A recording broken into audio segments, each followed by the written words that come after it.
What's up, NBA fan? What's up, all sports fans? This your boy JB, host of the Behind the Bench podcast network and channel. Just giving a shout out to the rest of the crew. And for everyone who's tuning in, I hope that you support Behind the Bench, become a subscriber, and help make this show the best that it can be. But check this out. I look at this picture, this image, and it takes me back to what I feel was the most infamous day in the history of the National Basketball Association. The league that was founded in 1946 up until today, 2023. But this day, to me, pointed out something that was going to be very detrimental, ominous, confusing, irrational, and hard to acknowledge the negative impact of. July of 2010 introduced to the basketball world as the Superteam Era, where we saw 3 franchise level players. In my estimation, you had 2 top 5 players and then a top 10 talent, the league's best stretch power forward, the prototype stretch forward to this day, some 14 years after the fact. And they joined forces, not just joining forces, but did so while everyone was either already in their prime or entering their prime. And it's been a devaluation process. And because of this super team era, we can attribute a lot of behaviors to it. Teams not playing as hard throughout the course of the regular season, devaluing the regular season. Because if you think about it, before the super team era started, you didn't hear people or players or fans or analysts who cover the game that the regular season didn't mean anything. There was no emphasis. And what's crazy is because of the malaise of this era, it has led the league's current commissioner to try to come up with an idea to stoke interest at the beginning, not just midway during the season or toward the end of the season, but the very beginning of the season by creating an in-season tournament to incentivize players to play hard. And what is known to be the greatest professional basketball league in the history of its sport. That's how much the super team has devalued basketball. The super team era has devalued position basketball. When you had 3 superstar franchise players join forces, well, convention went out the door. You start playing 2K basketball. You start wanting to play more wide open basketball. You devalued the center position because you felt you didn't really need a top-notch center.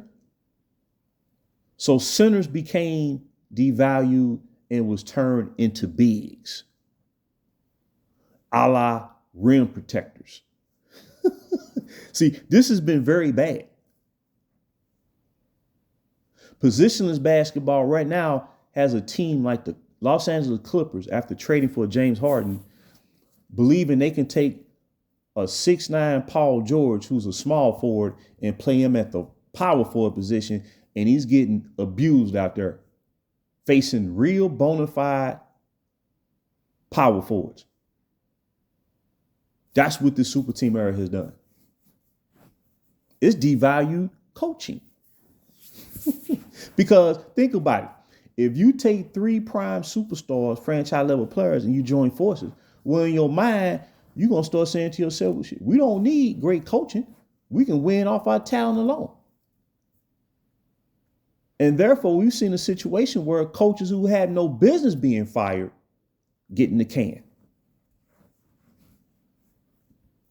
Whereas if a coach was fired back then, they was fired because they were not doing a good job.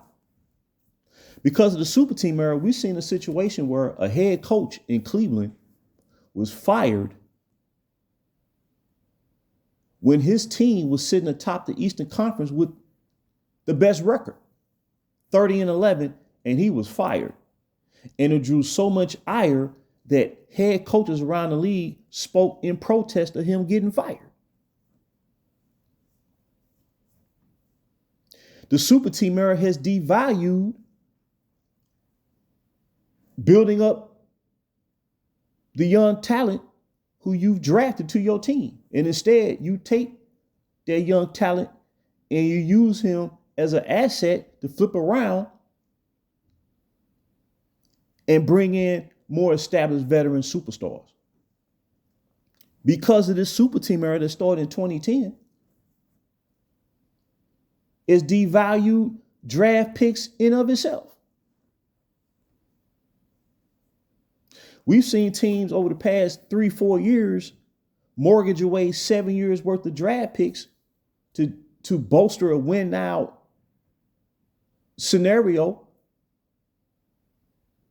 to help facilitate trades to bring in superstars. It's been a total devaluation. Before the super team era, you didn't hear of top heavy rosters. The top heavy roster is a byproduct of how super teams are constructed to begin with, which started in 2010. It's devalued commentary in of itself of the league. Whereas people that's supposed to be assigned to covering the league, they only want to cover certain teams. Teams that have 3 superstars on them. It has devalued